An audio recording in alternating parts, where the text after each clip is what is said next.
Welcome to Guide Guru. We hope this video helps. You need to begin with the essentials. Open TikTok and tap the plus to record or upload a clip. Record in a quiet space so your original audio is clean, or upload a pre-recorded video. Once done, tap the checkmark to move into editing. Make sure your clip timing matches the voiceover length. You can trim here. Then tap the voiceover button in the right side toolbar to start recording your narration over selected audio. Choose whether to keep original sound. Now record your voiceover.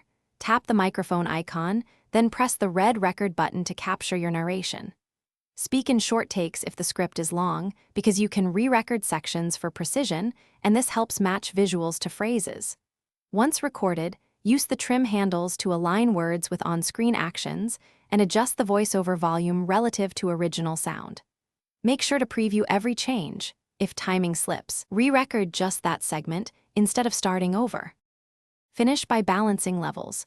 Lower or raise voiceover volume so speech is clear, and apply effects or fade if you want smoother transitions. Once satisfied, preview the entire video to verify sync, captions, and any sound overlaps. Tap next to add description and tags, then post or save draft. If voiceover is missing, check microphone permissions and re-render the clip. If out of sync, trim either audio or video slightly, or re-record the problematic segment to fix timing. Thanks for watching. Consider subscribing if we helped you today.